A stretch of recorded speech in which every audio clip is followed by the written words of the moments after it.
마가복음 4장의 말씀은 예수님의 비유에 대한 그 말씀이 기록이 되어 있습니다. 마가복음 같은 경우는 예수님의 그러한 설교라든가 말씀을 이렇게 집중적으로 모아놓은 곳이 별로 없는데, 이 마가복음 말씀 4장과 뒤에 이제 종말에 대한 그러한 말씀이 두 말씀이 예수님의 그런 말씀을 모아놓은 그런 말씀입니다.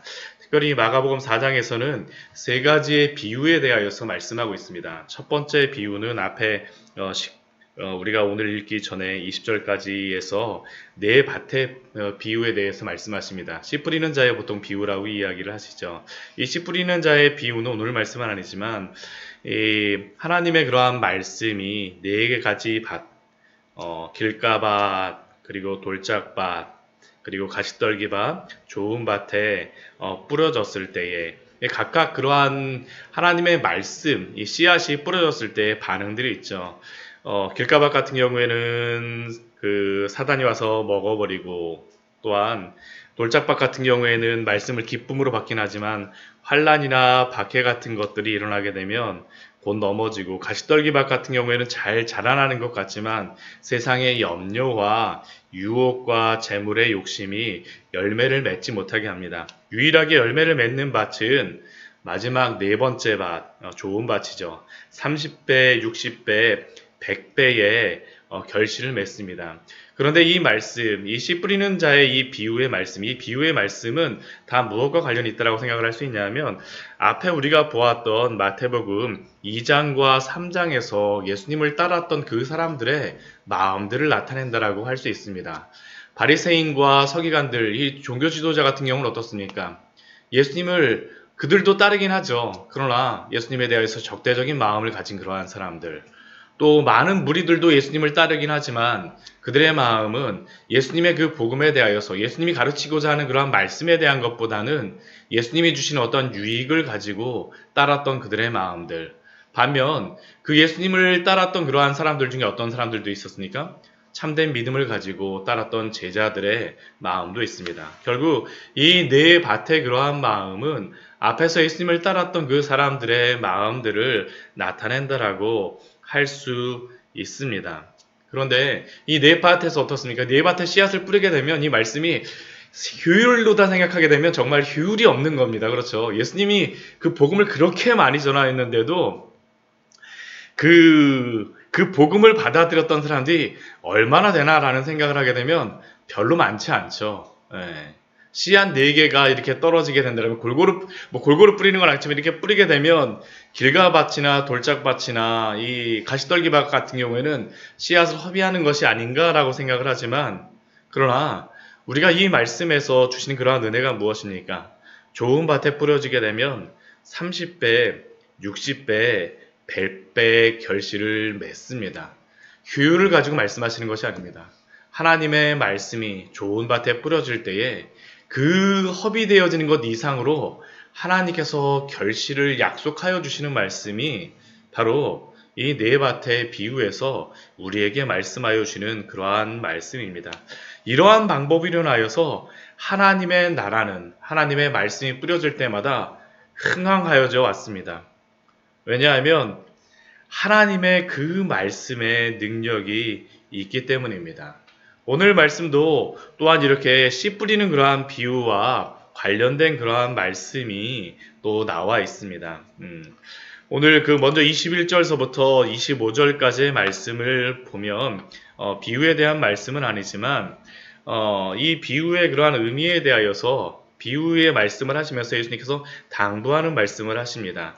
이 비유의 말씀을 주실 때 등불을 가져오는 것이 말 아래나 평상 아래 두려함이 아니라 등경 위에 두려함이 아니냐. 이 말씀이 마태복음 말씀에서는 이게 우리의 착한 행실에 대하여서 소금과 빛에 대한 그러한 말씀에서 이게 말씀하시는 것이었었는데, 여기에서는 비유에 대한 말씀으로서 예수님께서 말씀하여 주시죠. 왜 이 말씀을 주시냐 하면 예수님이 비유로 말씀하시는 것은 결코 어렵게 해서 이해하지 못하게 하려고 예수님이 말씀하시는 것이 아니라는 것입니다. 예수님이 등불을 가져오는 게 말 안에나 침상 아래 누워서 못 보게 하려고 하는 게 아니라 등경 위에서 잘 보려고 하는 것처럼 예수님의 그 비유의 말씀도 모든 사람들이 알아들을 수 있도록, 그래서 이 비유의 말씀들이 다 세 가지가 뭐냐면 씨에 대한 말씀입니다. 씨. 그렇죠. 씨 뿌리는 것을 모르는 사람들이 없지 않습니까? 우리 권사님께서 이게 여기다가 이렇게 뭐 파도 이렇게 심으시고 하고 또 꽃도 심고 하니까 이게 씨 뿌리는 거 저희가 항상 보지 않습니까? 이게 정말 아름다워요. 파만 봐도 아름다운데 예수님께서 모든 사람에게 다 알 수 있는 것을 가지고 비유를 하시죠. 다 알 수 있는 것. 다 알아들으라는 것입니다. 다 알아들으라는 것. 그래서 예수님께서 23절에 뭐라고 말씀하십니까? 들을 귀 있는 자는 들으라. 들을 수 있는 사람은 들으라 라고 말씀하세요. 근데 문제가 무엇일까요? 들을 귀 있는 자는 다 들을 수 있음에도 불구하고 그 마음이 완악한 사람들은 들을 수가 없다라는 것이죠. 쉬운 비유임에도 불구하고 들으려고 하는 마음이 있지 않게 되면 들을 수가 없다라는 겁니다. 들을 수가 없다라는 것이죠. 그래서 24절과 25절 말씀 보면 너희가 헤아리는 그 헤아림으로 너희가 헤아림을 받을 것이며 더 받으리니 있는 자는 받을 것이요 없는 자는 그 있는 것까지도 빼앗기리라. 왜 예수님께서 이 말씀을 하시겠습니까? 하나님의 그 나라에 대한 그 복음의 말씀을 듣고 그 말씀을 믿음으로 받아들이고 그 맛을 아는 사람들은 더 그 복음의 말씀을 듣고자 하죠. 근데 그 말씀을 듣고자 하지 않는 사람들 어떻습니까? 있는 것까지도 빼앗긴다라는 겁니다. 그 마음의 무관심함과 완악한 마음을 가진 사람들은 그 하나님 나라의 복음에 대한 그 있는 지식까지도 빼앗길 것이다라는 것이 예수님이 말씀하시는 겁니다. 실제로도 그렇지 않습니까? 꿀의 맛을 아는 사람들이 꿀의 맛을 그리워해서 더욱 먹고자 하죠. 고기도 먹어본 사람들이 먹어본다고 정말로 하나님의 말씀에 대해서 그 꿀맛을 아는 사람들만이 그 꿀을 낭비하지 않고 끝까지 마지막까지 다 먹으려고 하는 것이 바로 하나님의 말씀에도 나타난다라는 겁니다. 그래서 시편 19편 우리 말씀에는 이렇게 말씀하죠. 우리 시편 19편 말씀 우리 같이 한번 읽어보도록 할까요?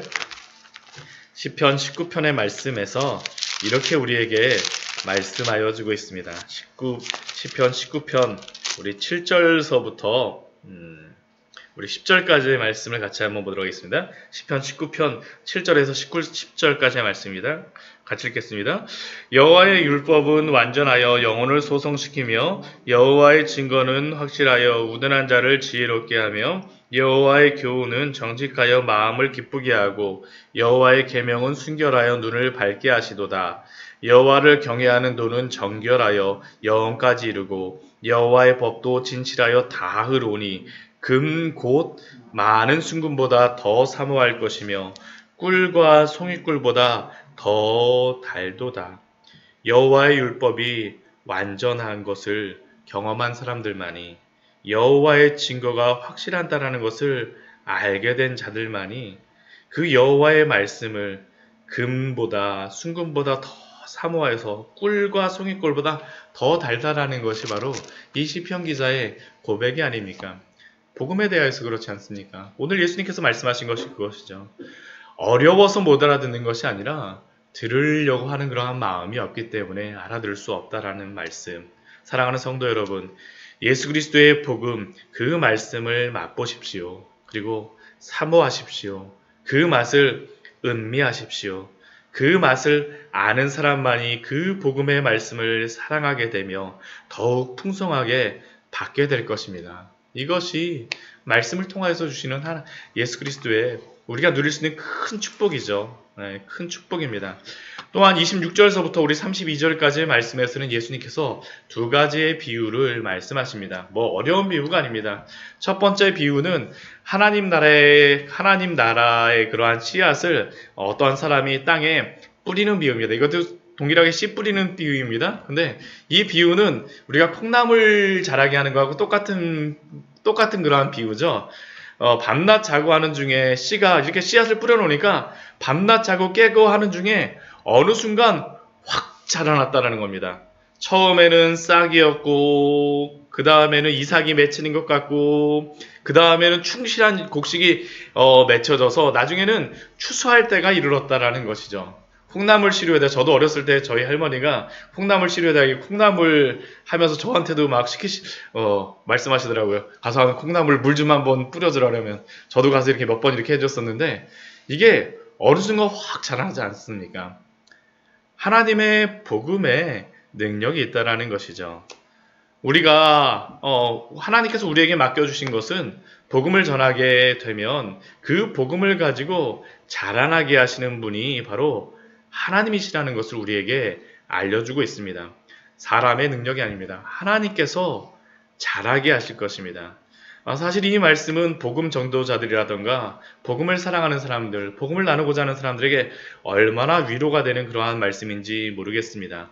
사도 바울도 고린도전서에서 이렇게 고백하지 않습니까? 나는 심었고 아볼로는 물을 주었으되 오직 하나님께서 자라나게 하셨나니 그런즉 심는 이나 물 주는 이는 아무것도 아니로되 오직 자라나게 하시는 이는 하나님뿐이니라. 우리가 수고함으로 말미암아 하나님이 그것을 사용하실 줄 믿습니다. 저는 이 코로나의 시기가 바로 이러한 믿음을 가질 시기가 아닌가라는 그러한 생각을 합니다. 함께 예배드리지 못하고 성도님들의 얼굴을 보지 못하고 또한 교제하지 못하지만 그러나 하나님이 자라게 하시리라는 그 믿음을 가지고 또한 교회를 흥황하게 하실 줄 믿습니다. 하나님의 능력이죠. 하나님의 능력. 또한 그 이후의 말씀을 보게 되면 또 겨자씨 비유가 나오고 있습니다. 30절 말씀, 우리 31절, 우리 32절 말씀에서 나오는데 겨자씨 하나를 심는 비유죠. 이건 그 전에는 어떤 씨앗인지 상관없었는데 이번에는 겨자씨 하나를 이야기하고 있습니다. 그 겨자씨 하나를 예수님께서 말씀하시면서 그 겨자씨에 대하여서 이 겨자씨 특징이 무엇이냐 하면 땅에 심길 때에는 어떠한 씨보다 작은 것이죠. 저도 이 겨자씨 보니까 참깨보다도 더 작은 그 씨지 않습니까? 참깨보다도 그 조그만 씨가 심겨져서 자라고 나니까 우리나라에서 이렇게 심겨진 건 그렇게 크게 보이지는 않는 것 같은데 이스라엘에 보니까 2m, 3m 진짜 쌀이나무 우리나라 비슷하게 그렇게 자라는 것처럼 보이더라고요. 그 2m, 3m씩 자라는 그 겨자 그 식물처럼 돼서 모든 풀보다 커졌다라는 것이죠. 이 겨자씨 하나의 그 비유는 앞에 그 씨 뿌리는 그 비유, 자라는 것과 비슷합니다. 그런데 이것의 차이가 있죠. 그 차이가 무엇입니까? 처음에 심겨질 때에는 가장 작은 것이라는 겁니다. 그런데 자라고 난 다음에 결실은 무엇입니까? 모든 풀보다 커졌다라는 것이죠. 그래서 그 결론은 무엇입니까? 공중의 새들이 다 그 그늘에 깃들일 만큼 돼요. 공중의 새가 깃들일 만큼 자랐다는 겁니다. 굉장히 작고 굉장히 볼품없는 씨앗임에도 불구하고 그것이 자라난 다음에는 그 공중의 새들이 깃들일 만큼 구약 성경에 보게 되면 이 공중의 새는 이방의 그러한 민족들로서 많이 비유가 됩니다. 결국 이 비유를 통해서 우리에게 알려주시고자 하시는 말씀이 무엇입니까? 복음이 처음에는 아무런 능력도 있는 것처럼 보이지 않는다라는 것이죠. 볼품이 없어요. 이 복음이 전해졌을 때 어떻게 사람이 변할 수 있을까? 그런데 그 복음을 통하여서 어떻게 됩니까? 변한다는 겁니다. 왜 그렇습니까? 복음에 능력이 있기 때문이죠. 저는 이 말씀을 듣는 사람들이 제자들 아닙니까? 근데 이 제자들, 우리가 앞에 우리 3장 말씀에서 보았을 때 이 제자들의 이 사람들이 어떤 구성원들이 어떻습니까? 대부분의 사람들이 어부고 또 어떤 사람들은 조금 약간 레위 마태 같은 경우는 좀 배운 그러한 사람인 것 같지만 직업이 뭡니까? 세리죠. 죄인이라고 불리는 그러한 사람. 또 나머지 그러한 제자들도 이름 없는 사람들입니다. 그리옷이라고 하는 곳에서 온 그러한 제자도 있었고, 뭐 아무튼 이곳저곳에서 왔던 볼품없는 사람들, 그 시대에 범부로서 능력도 없고 존경받지 못하였던 그러한 사람들, 그냥 평범한 사람들이 바로 예수님의 제자들이었습니다. 그런데 하나님께서는 그 시대의 종교적인 지도자도 아니고 사회적인 지도자도 아닌 그 12명의 평범한 제자들을 예수님께서 택하심으로 말미암아 하나님의 그 복음을 세상에 전하게 하지 않으셨습니까? 작은 겨자씨 하나만한 제자들을 통하여서 공중의 새들, 온 민족과 온 나라의 모든 사람들이 깃들일 만큼의 그 열매를 맺게 하신 것이 바로 하나님이시죠. 복음에 능력이 있다라는 겁니다. 제자들의 능력이 아니죠. 복음의 능력입니다. 우리 고린도전서 우리 오늘 이 말씀만 읽어보고 우리 오늘 마치도록 하겠습니다. 우리 고린도전서 우리 1장 말씀해 보게 되면 사도 바울이 그 문제가 많은 고린도 교회에 그럼에도 불구하고 복음을 전하면서 그가 고백하였던 그러한 고백이 있지 않습니까? 그 안에서 많이 싸움도 많았죠. 아볼로 파냐, 바울 파냐, 베드로 파냐, 나는 예수님 파다 하면서 이렇게 하는 사람들, 정말 이런 일 교회에서 일어나게 되면 골치가 지끈지끈할 것 같습니다. 근데 사도 바울이 그 사람들에게 말씀하는 것이 바로 이것이었죠. 그러한 사람들에게 우리 고린도전서 우리 1장 우리 18절 말씀 우리 18절서부터 우리 18절, 19절, 21절까지 말씀을 같이 한번 읽어보도록 하겠습니다. 18절 말씀부터 같이 읽겠습니다. 십자가의 도가 멸망하는 자들에게는 미련한 것이요 구원을 받는 우리에게는 하나님의 능력이라. 기록된 바 내가 지혜 있는 자들의 지혜를 멸하고 총명한 자들의 총명을 폐하리라 하였으니 지혜 있는 자가 어디 있느냐, 선비가 어디 있느냐, 이 시대의 변론가가 어디 있느냐. 하나님께서 이 세상의 지혜를 미련하게 하신 것이 아니냐. 하나님의 지혜에 있어서는 이 세상이 자기 지혜로 하나님을 알지 못하므로 하나님께서 전도에 미련한 것으로 믿는 자들을 구원하시기를 기뻐하셨도다.